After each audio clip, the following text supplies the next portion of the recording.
Hello, ladies and gentlemen. Today we are sitting in a 2023 Porsche Panamera Platinum, and I am going to teach you how to use the adaptive cruise control and the lane keeping assist on this car.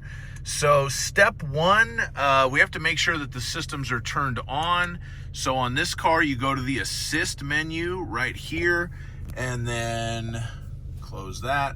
And then you just make sure that lane keeping assist is turned on for that portion of it to work. The lane keeping assist is when the car's camera can read the lane lines. It will help center the steering in the lane. It's not self-driving. You still need to pay attention to the road and everything, but you got to make sure that's on. And then you push this button right here, if I can make my camera focus, on the end of the cruise control stalk to turn the whole system on and off. So on this particular Porsche, it shows me that on my speedometer screen. When I push that, that is for the adaptive cruise, and that's for the lane keeping assist. So when the lane keeping assist is active, it'll light up either one or both of those lane lines green when it can read them when you're driving down the street to keep the wheel centered. And then this is for the adaptive cruise control. That's what speed you have it set at and everything. The green arrow indicates when you're locked onto a car in front of you and what speed it thinks it's going.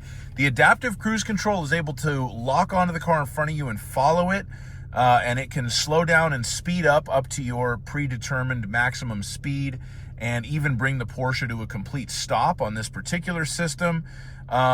It's not meant, like if you're coming up on stop traffic and the adaptive cruise isn't locked onto the car, make sure you just hit the brake to cancel it. But once we're out on the road and driving, the way that we use the adaptive cruise is once we've pushed that button on the end to turn the system on, you just push back on the little stalk to set. That's what that set means. And then if we want to increase our speed once we're set, we can push it that way or pull it towards us to decrease. That's what the little minus means.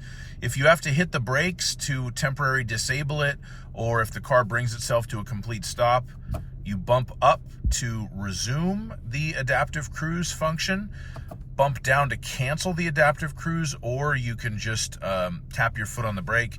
And then this dist is for distance. This is how we adjust the distance between us and the car in front of us. So that's the shortest following distance, and then that's the longest following distance. When I use this system on freeways, I typically use the shortest possible distance just to make sure people don't cut me off.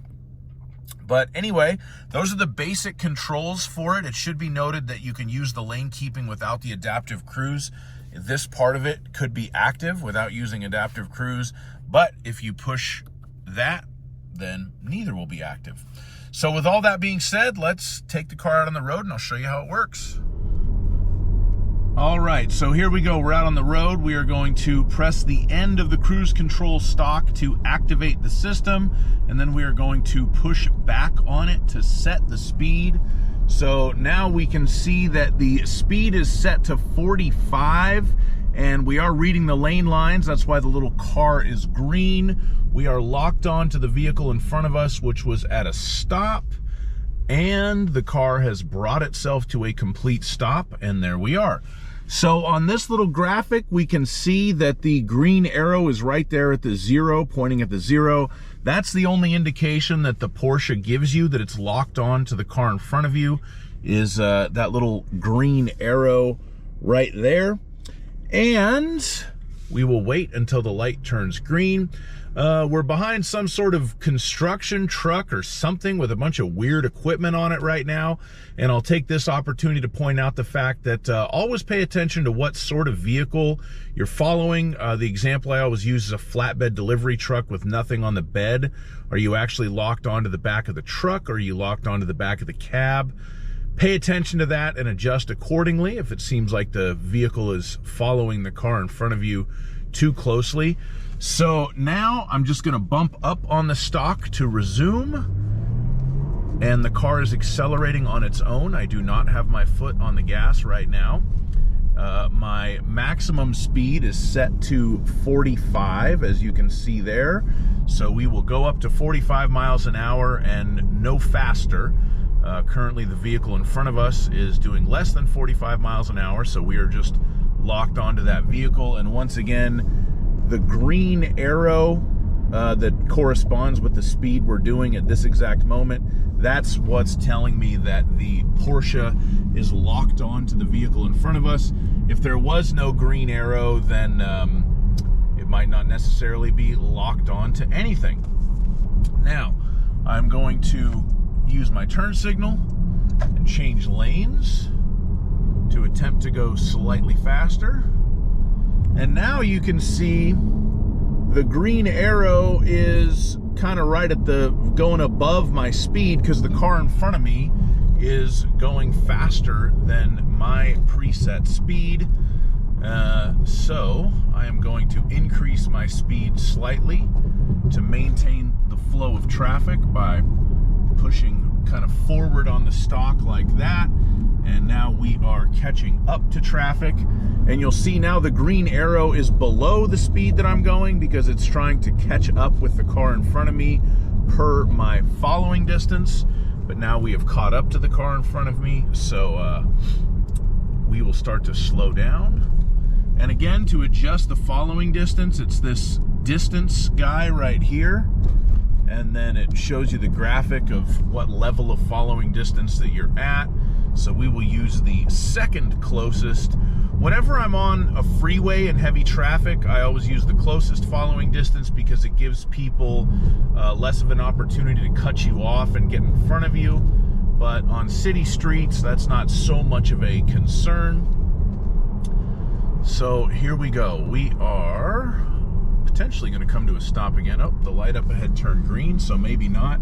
This is another area where this system really does fantastic work, kind of slowing traffic. Again, I'm not braking right now. The car is controlling its own speed, and we are going to start accelerating again to keep up with the flow of traffic. I don't normally use this system on surface streets unless I'm filming one of these how-to videos, because it's not the most useful system on surface streets. It's mainly for highways. But on highways and freeways, especially in medium to heavy traffic, this system really takes a lot of stress out of it. Once again, it's not self-driving. This particular system requires you to keep your hand on the wheel. You need to watch the road, be ready to intervene at any time. Like if that red car right there were to cut in front of me really close, I would hit the brake to cancel the cruise control because the vehicle primarily looks forward. It doesn't have the best peripheral vision, and you know, at the end of the day, you're responsible for operating the car, so you need to be ready to intervene to prevent a collision. If it's raining or snowing, limited traction, I recommend, if it's snowing, I recommend not using it at all because you need to be fully involved with the driving process at that point. If it's raining a little bit, you know, do what you would normally do. Just use this distance thing and make your following distance a little bit longer so that you have longer time to hit the brakes if need be. And we have hit an incredibly smooth stretch here where we have not come to a complete stop. It's not necessarily my goal. So now, let's see, we have a red light up ahead. I can feel the car slowing itself down. And the car in front of me is braking. This car is braking. We are braking. And the Porsche Panamera adaptive cruise control has brought itself to a complete stop again. I did not do that. That was all the car. As far as the lane keeping assist, oh, the car decided it wanted to creep a little closer. As far as the lane keeping assist, when it's active, that will turn green and light up either one side or both sides, depending on which lane line it can read. And it just kind of controls the steering for you. It works when you're not using the adaptive cruise. So you can use that without the adaptive cruise control, but they do work very well together, and they're activated by the same button, which is that button at the end of the stock. So now traffic is starting to move again. I'm just going to tap the gas pedal, and that is going to get us moving. All I did was give it a brief tap. I do not have my foot on the gas now, and the car is accelerating on its own and maintaining a distance from the vehicle in front of us. And it's a beautiful thing.